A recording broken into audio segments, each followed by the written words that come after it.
Hi guys, this is Travis Bayless and Kyle Bayless. We're part of Beyond Bipolar blog. Today we're going to talk about borderline personality disorder.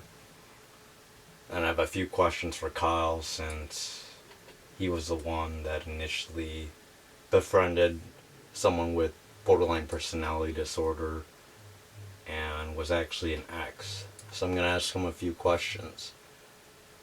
What is borderline personality disorder? Borderline personality disorder, in my terms, is, no, that we're not no doctor, but from my perspective, it's a person where they experience so much trauma, that trauma carries over as an adult, and their self-hatred and dislike of themselves makes them have a lot of fear. Borderline actually is kind of a split mind, and it's all about fear and losing someone and abandonment. So it's kind of a mixture of PTSD. I feel like post-traumatic stress disorder. It and that fear of abandonment, fear of loss drives someone to do what they actually don't really want to do, but they feel obligated to do, is push them away, and they can't trust. And I feel like a lot of it has to do with some embedded trauma when you're a child, like adoption, which a lot of people have to experience loss of their family members, loss of their parents, and loss of themselves. So I feel like a lot of adoptees have that. My next question is related to Kyle and her experience. What is an example of her borderline personality disorder and how has it affected you? I feel like a lot of borderline personality disorders exhibit a lot of self-destructive behaviors, especially in relationships. A lot of it, I feel like they do a lot of self-destructive behaviors, such as like pushing someone away and illegal drug use, cutting, and bulimia/anorexia. Do you think meds can help someone with borderline personality disorder? I feel like there's no such thing as end-all be-all. I know that you had a therapist that says that there's a lot of therapists that don't want to work with them. At the same time, you can't give up on someone. You got to believe in them, and it all starts with belief and changing your thinking process. I feel like it can be controlled, but it also, the person themselves also has to be willing to see that they have issues and be willing to listen and step back and not give in to their fears. Why in the end you decided to break away from her? Well, out of topic, I got a penis infection, and I'm not a fan of that. I don't know if it was her. And also we have a friend who also, another ex who we dated before, we both did, and she ends up claiming she has borderline personality disorder. Repeat that question. Why did you decide to break? I had to end it because deep down I wanted to accomplish my own things, and I feel like I had to give too much energy for this person and become really toxic. One, this person called the cops, was threatened to call the cops on me just so she could get her things, but she's just doing that just to rile things up, and it got my dad going and everyone else going. My brother ended up shaving his head, and they spread that kind of toxicity to other people, and it just wasn't something I could deal with.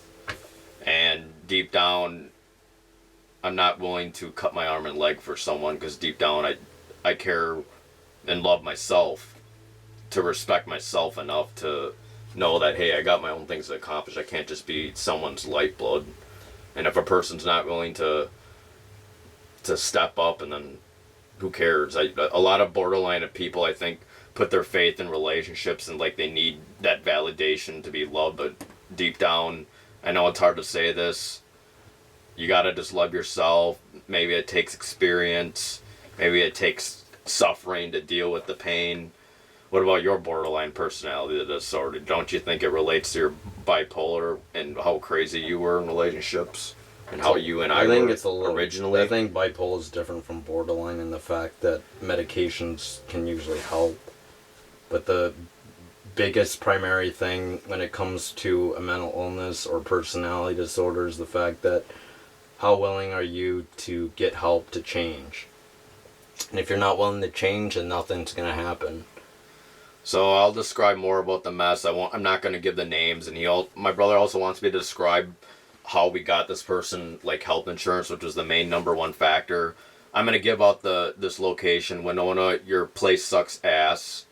No one should have to go through all these hoops and wait.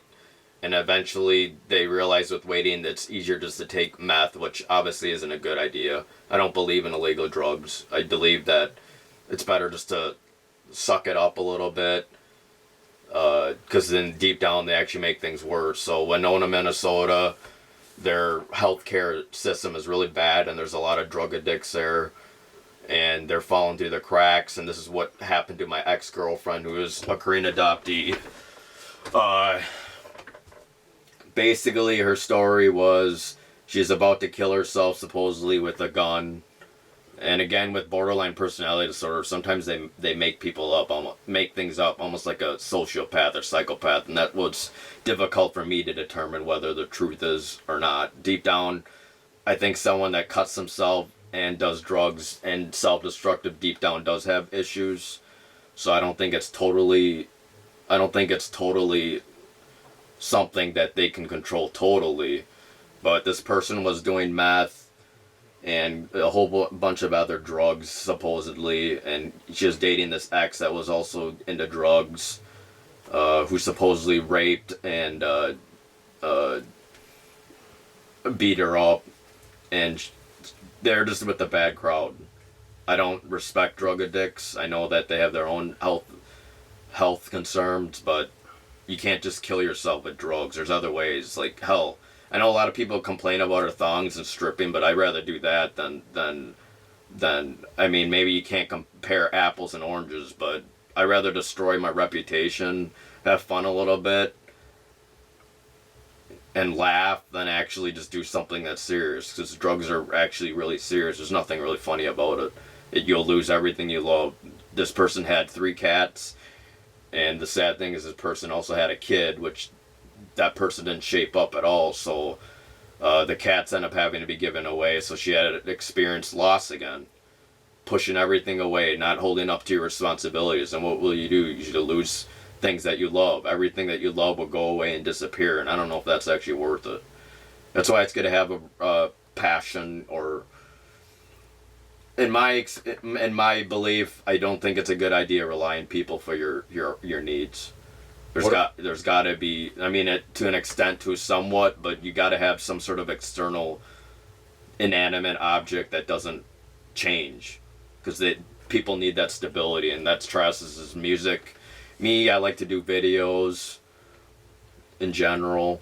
What are examples of how she manipulated you? Some examples of manipulation tactics was saying they're going to cut herself. She's just going to go back to her old ways of doing drugs. And I'll tell you more about the mess. We went to the meth house to clean that shit up. This person, like I said, wanted to commit suicide during Christmas, supposedly with a gun. So she contacted my Korean adoptee friend, who also was part of the criminal, and he knew kind of a bit of the story and works with the psychology of it. Me, I'm no psychologist, but I just kind of understood it a little bit with myself. I had depression, and I'd say psychosis when I was younger, but now I just don't give a crap, because deep down it's just you just worry too much about what others think about you, I feel like, and you just stop. You can't. You just got to do what you got to do, and don't worry. I mean, yeah, it does affect you to an extent, but don't let those thoughts inside your mind control your actions. So this person experienced loss by having a door shoved in her face, which I related, but we were lucky with our adoption story, and I was always telling myself, I wonder what would happen if people didn't have a good story. So my heart kind of reached out to this person when she said she wanted to commit suicide. We don't know if it's true or not, but again, I could just be making shit up, or she could be making shit up. So in the end, I don't know, and I don't care, but I'm just explaining it.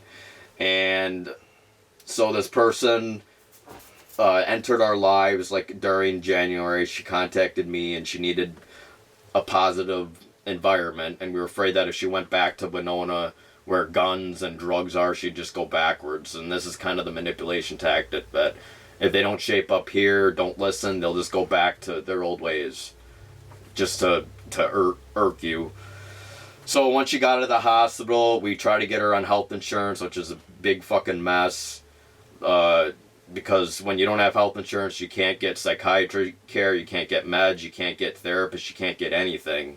And she needed all that shit. She needed the therapist, definitely, which took a long time, and she also had legal issues, and that's another thing why I'm against drugs, because I hate to say it, whether marijuana is good or bad, I don't care, it's illegal, and if you want to put yourself in your mess, good luck to you.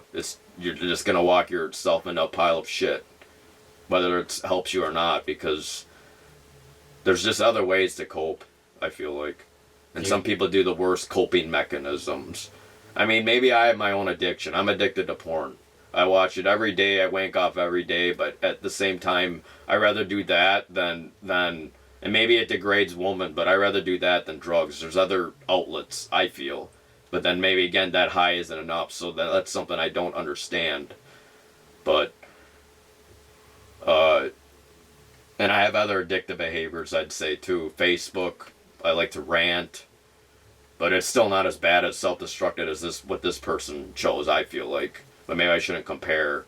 But eventually, we end up going to Winona. We tried to get her on the system, but the health insurance wouldn't accept it because it was something that has nothing to do with her. One, she hates filling out paperwork, which is understandable because a lot of people with meth addiction, they actually act all hyper-reactive, not calm. But when you have ADHD, it actually calms you down, which this person also had, and it was unresolved.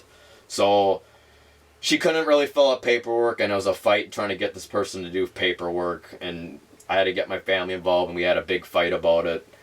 She eventually did fill it out, but even then when she filled it out, she was still denied because apparently, from the top of my mind, is the system kicked her off because one, she was already on disability, so she had to fill out a different form. I can't remember the exact form, but it wasn't the normal form where people can fill out. And the problem is they don't even tell you what's wrong until you actually call them in. And when you had to call them in, I guess I wasn't picking up my phone, which I probably should have before we went to Winona, is that there's a different form she had to fill out. I can't exactly remember on the top of my head, but the system automatically kicks this person out unless you don't do the right form. I think it's the combined community form. That's the form that you actually want, I believe. And not the other form. And according to her, she filled that out and it didn't go through, but I don't know what's the truth. And like I said, they're in a lot of cutting behaviors and starting shit with my family and starting shit with each other. I don't know if I did care. I feel like I did love her. I was attracted to her, I guess. But I don't know. I just don't like to place all my faith in relationships. I'd rather find my own happiness. Too much to lose. People are unpredictable. Too much to lose. What is some advice you can give to someone who has borderline personality disorder and how they can react? My advice is still you gotta practice boundaries, even for yourself, in my opinion. Did you know that? And did you know the lady who formulated DBT? She actually had borderline personality disorder. Yeah, but obviously when she did it, it must have helped her. But she must have be willing to put the work into it. I don't know if she's cured. Her name was Marsha Linehan, and she's really well known among the dialectical behavioral therapy. I bet she had community. Did she have sexual trauma? Do you know? Not sure. I feel like a lot of borderline people, like I said, have some sort of trauma, especially sexual trauma. Do you think, especially as children, it really fucks you up mentally? Do you think people with borderline personality disorder are liars? Not necessarily. You can't be all, but you can just judge them by their behavior. If they're acting all bad out of the crazy, then I guess it's just your choice if you want to stick with it or not. I believe you shouldn't have to die for someone. And the reality is you should try to make yourself live for your own self on your own terms. So this person finally, after a month of hell, and she was here probably for a month, I still wanted to talk about bills. They didn't want to talk about that, so that fight ended up going to someone else. These other Korean adoptee couples, they took her in, and they were kind of sucked in. and just using and abusing as some traits are. But I mean, I guess someone is fucked up and toxic because they are. People only do that stuff because they're unhappy with themselves, not necessarily that they want to cause issues to other people. So I did feel some sort of. And the thing is, I remember she said that her parents never wanted her, and she was afraid that she wanted to kill her parents, so she'd never want to meet them. And there's a lot of people that had bad experiences about that, but sometimes you just gotta face it. You have to. You have to face the truth sometimes. And it takes work and it takes sacrifice. So if you date a borderline personality disorder, you gotta learn to take it up the ass, or learn how to have boundaries. And 2, you probably need to be stable yourself. I mean, I'm more stable, but sometimes that drama is just too much. I just, my faith and love is not that strong as some other people. I guess I rather love myself than someone else. So do you blame a person with borderline personality disorder? Do you ever blame them for the poor choices that they make? You can't really blame someone. There's a good quote where when you fuck up, you don't blame other people, you don't blame yourself, you blame no one. So when you learn to blame no one and learn to somehow find a way to heal, accept it, not just use and abuse people, in the end, it's good to seek help and stuff, no doubt. And sometimes you do need people to help you. At the same time, sometimes you just got to learn how to make your own decisions and make the wrong ones sometimes, and just let that person make the wrong ones. I don't know. So eventually it went to hell after she moved out. We're talking about bills, didn't want to discuss about that. And I was pissed off that she's still continuing trying to talk to this other drug addict who also was adopted, who's like fucked up in the head of self-destruction. And I was pissed about them, but in the end, I just realized I deserve better, and I'd rather just do my own shit than just be someone's parent, I guess. What was your experience with it? Yeah, I think dealing with someone's borderline personality disorder, it made my bipolar symptoms even worse, because I don't want to blame her for it, but every time she does something, it triggers her, and then it triggers me, and then we end up fighting. I think the biggest case is when Kyle went to Winona, and he ended up going 2.5 hour drive to pick her up, just because she couldn't pick up her cats earlier, and basically she's letting her cats pretty much starve to death, living in a filthy place, and she says she wants to keep them, and she refused to give them to the Animal Humane Society, and that what really triggered everything, because... But eventually she did, finally. She eventually listened, but at the same time, when it comes to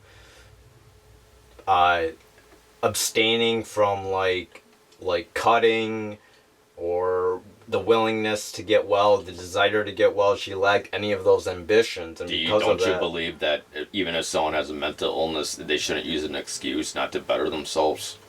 Well, I still feel like if you really feel like crap and you ultimately do feel like crap, you'd actually want to change. But she's at the point where she still doesn't want to change. And so what's the difference between your bipolar versus her borderline? Explain what you did differently. The biggest thing that really ticked me off is that I was willing to get help when I was feeling really bad.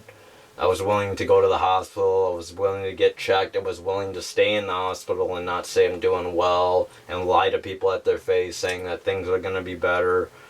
I think that is the huge scenario between her and me, is she didn't want to get well and I wanted to get well. It's nothing to do whether I'm borderline or whether she's borderline and I'm bipolar. I think the main reason I wanted to get help, and I wanted to improve my life, not destroy it.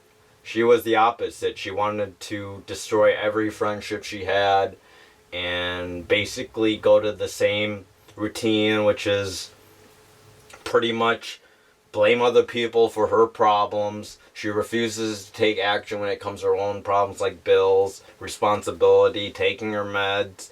She would actually have Kyle remind her to take her meds because she refused to do it herself.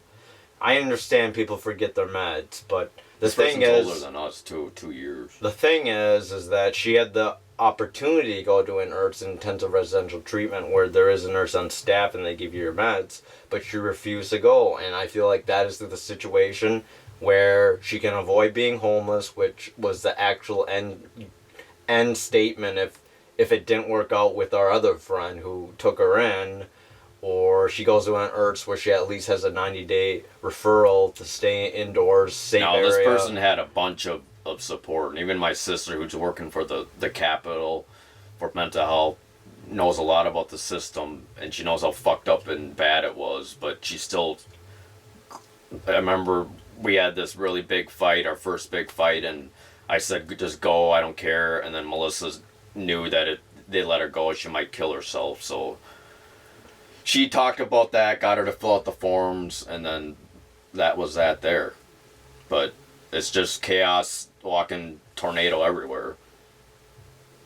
Anyways, this video is pretty long. We might do another video relating to how Kyle actually was able to get her on medical assistance, which is primarily needed if you want to get... So I had to call 2 people, I remember. One of the was the state. We'll do this in another and then also video. I had to call the state, and then also I think like the county or something. Do you think we should do And it another... was difficult. Do you think we should do another video how someone with drugs affects... That's another thing. Rule 21 that exists for people that are on drugs with mental health issues. I forget why they call it Rule 21, but I think there's 21 rules or something about it. So she had to get on that because with the past drug addiction. Deep down, it really wasn't the drug addiction problem. It really was her borderline, supposedly. So why did it take so long for her to get diagnosed with it? I think it's because she's just going all ape shit and no one wanted to stick around for it. I feel like. And it takes time, I guess. Why do you think she doesn't want to get well? Oh, I don't know what she's doing now. Right now, we stopped no contact maybe for more than a month now. Maybe 2 months, actually, now. Did you learn any lessons after dating? The real lesson is I don't really have any regrets. I still wish the best for this person. I feel like I'm doing better because I'm getting shit done. But I guess just be careful. You want to believe in someone's good faith. If there was someone that was borderline and watches, do you think they'll get offended? Could be. But there is this one person on Facebook that always supports me, and she's borderline. And she is raped and cut too, so... I don't know, there's a lot of people that fucked up shit that happens to people, and maybe that's something that I don't understand. At the same time, my coping mechanism is humor. And then sometimes you just gotta let that shit out, but if it affects too many other people, then I guess you're SOL. You'll have to learn to put on your own pants and sometimes figure shit for yourself sometimes. And sometimes you just have to grow, whether you want to or not. Otherwise you will just end up being a pile of shit. You do have to be responsible. Sometimes it takes work to actually get things better with your life. It takes effort. And if you don't want to do effort, then maybe it's something that you should just not do and do something else. But there's always better things to do. Anyways, that's it for the video. It's a pretty long segment, but I hope you guys learned something. I know this is a personal experience, and not everyone with borderline personality disorder acts the same, and not everyone that dates someone with borderline personality, they don't experience the same issues that my brother experienced. But this is just an example on the real life experience of someone with borderline personality disorder. I know this might sound pretty harsh, but I feel like no matter illness, no matter struggle, I mean, it's good to sometimes say, why me? Don't want to do anything, but deep down, it doesn't matter. You can't make excuses for yourself, otherwise you're just going to be a pile of mud. No one wants to live like a pile of mud. So you have to believe in the better things, you have to believe in the positive things. Things will get better. The good thing about time is it only lasts a short time, whether it's good or bad.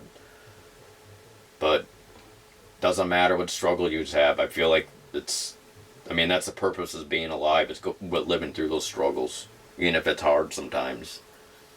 Any last words? Nope. All right. Sounds good. Thank you.